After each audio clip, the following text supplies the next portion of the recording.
Life is a dance, not a waiting room, yet so many of us live as though we are sitting in a cold hallway, clutching a ticket, waiting for some unseen door to open, believing that real living will begin someday. We act as though the present is merely a rehearsal, a temporary inconvenience before the grand performance begins. But the truth is, there is no other room to walk into, no curtain waiting to rise. This right here, right now, is the stage. It is meant to be lived now, not postponed until some imagined perfect moment. Yet most people move through their days as though they are waiting for some grand signal, a final permission slip to begin. They imagine that life will truly start when a certain event happens, when all conditions are aligned, when there is no fear left and no uncertainty to cloud the way. They wait for the stage to be set exactly as they pictured it, unaware that the performance has already begun, the music is already playing, and the floor is open before them. The waiting room feels safe because it demands nothing of you except patience. It offers the illusion of control, the sense that you will act when the time is right. But the time is never more right than now. The song is not on pause until you are ready. It has been playing since the moment you took your first breath. Each step you hesitate to take, each movement you withhold, is a verse you will never hear again. Life will never offer you perfect timing. The conditions will always be flawed in some way. There will always be doubts, unanswered questions, unfinished parts of yourself that you think must be repaired before you join the dance. But the truth is, you learn the steps only by stepping into them. Waiting to feel ready is like waiting to learn to swim before touching the water. There is beauty in the dance precisely because it is unpredictable. The music changes tempo without warning. One moment it is light and carefree, pulling you into laughter, and the next it slows into something heavy, asking you to move with care. Sometimes the rhythm matches your heartbeat, and other times it pulls you into directions you would never have chosen. To refuse to move until the song suits you is to miss the joy of discovery, the quiet magic of being surprised by your own movement. Fear will try to keep you in your seat. It will tell you that you will stumble, that you will lose your balance, that others will notice your clumsy steps. And yes, you will stumble, you will miss beats, you will turn too soon, you will feel lost, but that is part of the dance. No dancer begins in grace. They become graceful by daring to move again and again, despite the awkwardness. When you look around and see others moving with apparent ease, it is tempting to think they have something you lack. But each person hears their own rhythm.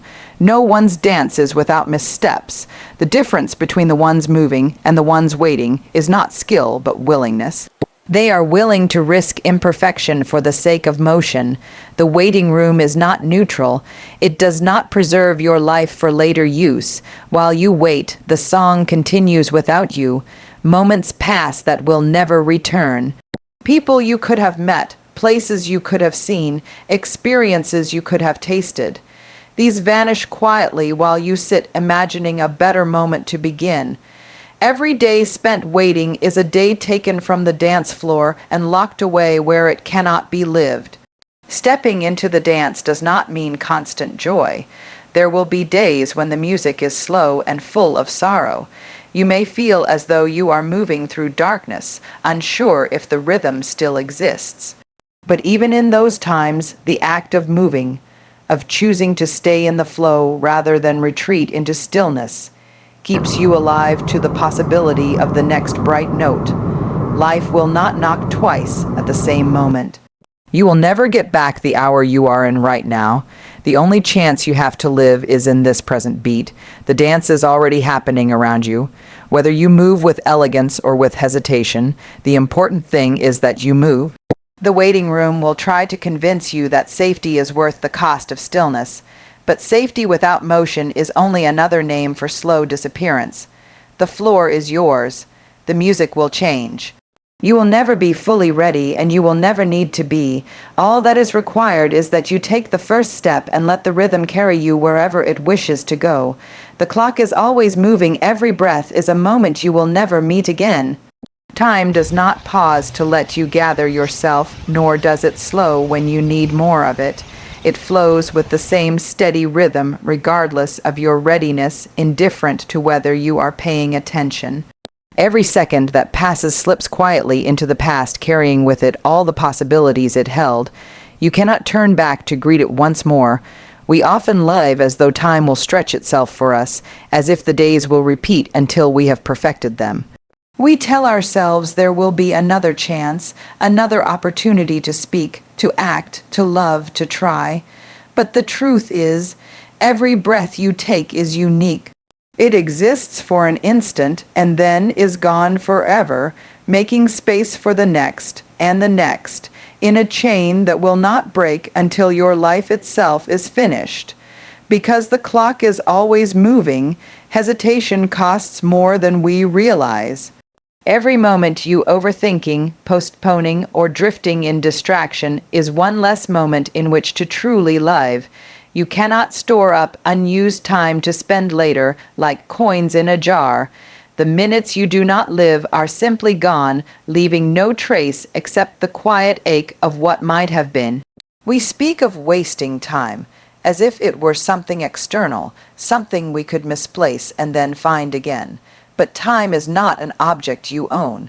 It is the very fabric of your life, the invisible thread connecting your first breath to your last. To waste it is to waste the very experience of living. This is why awareness matters so deeply, because without it, the minutes pass unnoticed, and you wake to find that years have slipped by without you truly inhabiting them. The movement of the clock is not an enemy, though it often feels like one. Its steady rhythm is the reminder that life is precious because it is finite. If each moment could be repeated endlessly, they would lose their value. It is the knowledge that you cannot return to a moment that gives it its sharp sweetness. The same way a flower's beauty lies partly in its brief bloom. The fragility of time is not something to fear, but something to honor by living more fully within it. Many people wait for a sign that it is time to begin waiting for the right mood, the right level of energy, the right set of circumstances. But while you wait, the clock does not. It moves on, quietly carrying you forward whether you are walking beside it or being dragged behind. There is no pause button, no way to step out of its flow. The only choice you have is how you will spend the moments given to you. Breath itself is the clearest reminder of time's passing. You inhale, and for a moment, that breath is yours. You exhale, and it is gone. You can never hold the same breath twice. Each one is both a beginning and an ending, a small life lived in the space of seconds. When you notice your breath, you notice time, not in the abstract, but as something alive and moving through you. If you knew that this very moment was the last one in which you could speak certain words, take certain actions, or see a certain face, you would treat it differently. You would not waste it in hesitation. The challenge is to live as though every moment carries that weight, because in truth it does. There will come a last time for everything, though you rarely know when it has arrived. The last time you see someone. The last time you walk a certain street. The last time you laugh in a certain way. The clock moves on, and those moments slip quietly into memory. We do not get to control the pace of the clock, but we can choose to move with it. We can choose to give ourselves fully to the moment we are in, knowing it will never return. We can speak when the words are in our hearts instead of holding them for later. We can act when the impulse is alive instead of storing it away until it fades. We can notice the texture of the day, the color of the sky, the feeling of our own existence, before they change into something else. Every breath is a gift that will not be repeated. The clock's hands turn, the seconds fall away, and the life you live is made entirely of these passing instants. To honor them is to honor yourself. To waste them is to let life pass while you remain absent from it. The clock keeps moving, your breath keeps coming and going, and the only way to truly live is to meet each moment while it is still here. Chasing illusions is running in circles. Know what truly matters before you spend yourself on empty pursuits. Life is full of things that appear meaningful from a distance, but dissolve into nothing when you finally reach them. They sparkle just enough to catch your attention, pulling you forward with the promise of fulfillment, but once grasped, they reveal themselves as hollow. You stand there, holding the shell of something you thought would complete you, only to realize it has left you just as restless as before. Illusions can take many forms. They can be the endless pursuit of status, the accumulation of possessions, the need for constant approval, or the idea that happiness lies in some future condition you have yet to achieve.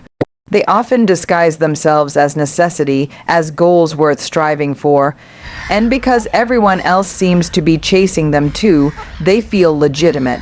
But running after them is like running in circles. You move, you sweat, you feel busy, but you never actually get closer to the truth of what you seek. The problem with illusions is not just that they waste your time, they consume your energy, your focus, and your spirit. They leave you exhausted, and in that exhaustion, you become even more convinced that what you're chasing must be valuable. Because why else would you have spent so much effort on it? This is how people lose years, even decades, chasing something that was never theirs to begin with. The illusion keeps its grip by promising that just a little more effort, just a little more time, will finally yield the satisfaction you crave.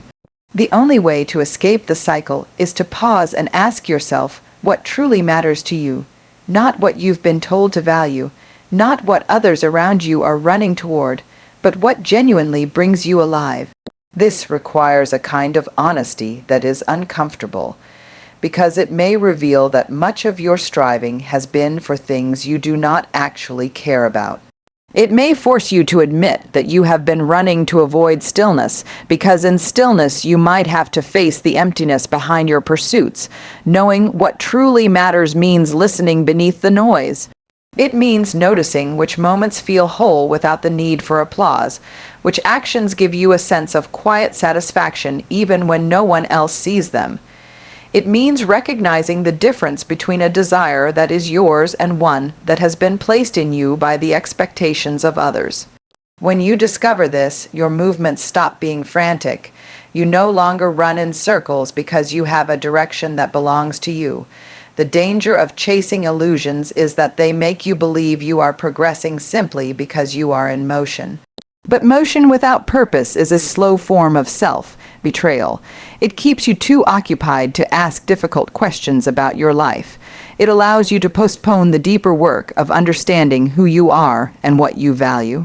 And yet, until you do that work, no achievement will satisfy you for long, because it will not be rooted in your truth. Some illusions are seductive because they promise permanence, an idea that once you have them, they will secure your happiness forever. But nothing is permanent, and building your sense of worth on something that can fade or be taken away will leave you vulnerable. Real fulfillment comes from pursuits that deepen you, that teach you to meet life as it is, not from trophies that shine only until the light changes. To know what matters, you must be willing to step out of the race entirely. You must be willing to disappoint others, to let go of certain identities, and to endure the discomfort of slowing down while the world rushes past. This is not easy. The pull of the illusion is strong, and the fear of missing out can make you doubt your own clarity. But if you hold to it, you will find that your steps become lighter. You will no longer be running after something to fill you. You will be moving because you are already full. Life is too brief to spend on empty pursuits.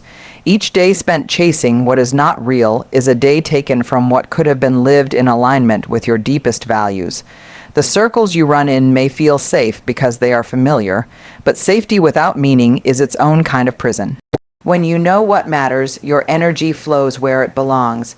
You move with purpose, and the path you walk begins to nourish you instead of depleting you. And that is when you finally step out of the circle and begin to live in a straight line toward the truth. Comfort can be a slow poison growth lives beyond the familiar. At first, comfort feels harmless, even necessary. It is the warm blanket on a cold night, the familiar routine that asks nothing difficult of you, the environment where nothing challenges your sense of self. It feels safe, steady, predictable. But over time, comfort can become a cage so subtle you forget you are inside it. You do not notice the bars because they are padded, and you do not notice the lock because it never forces you to test the door. The danger lies in how quietly it works. Comfort doesn't arrive with a warning. It doesn't suddenly take away your ambition or dull your curiosity. Instead, it lulls you into stillness. It whispers that where you are is good enough, that you can try later, that there is no urgency to stretch, to explore, to change, and so you settle. The days begin to look the same, and because nothing pushes against you, you begin to forget the thrill and fear of pushing back. Growth, however, cannot survive in an environment of complete ease. It requires friction, challenge, and the discomfort of not knowing what will happen next. It lives in the awkwardness of learning something new, in the unease of being out of your depth, in the uncertainty of stepping onto unfamiliar ground. These moments feel risky because they are. They demand more of you than comfort ever will. But they also give more resilience, strength, and a deeper understanding of who you are when the ground shifts beneath you. The familiar can be tempting because it promises stability, but stability without change becomes stagnation. The river that stops flowing becomes a swamp. The muscle that is never used becomes weak. In the same way, a life without challenge slowly erodes your capacity to adapt and grow. You might not notice it at first.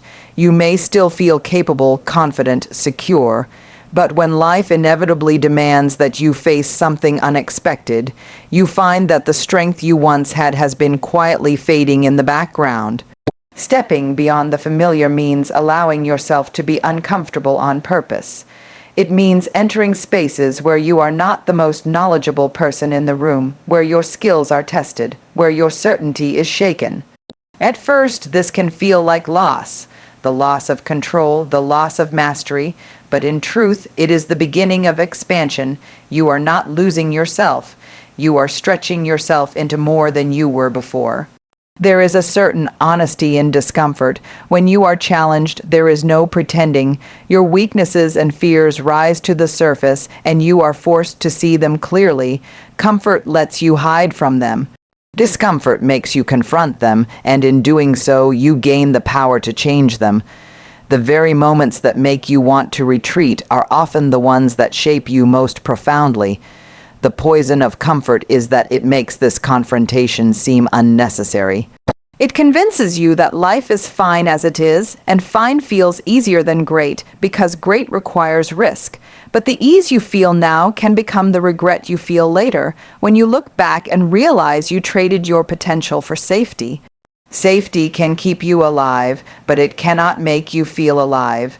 There is nothing wrong with rest, with moments of peace and familiarity, but rest is meant to be temporary, a pause between efforts, not the whole story.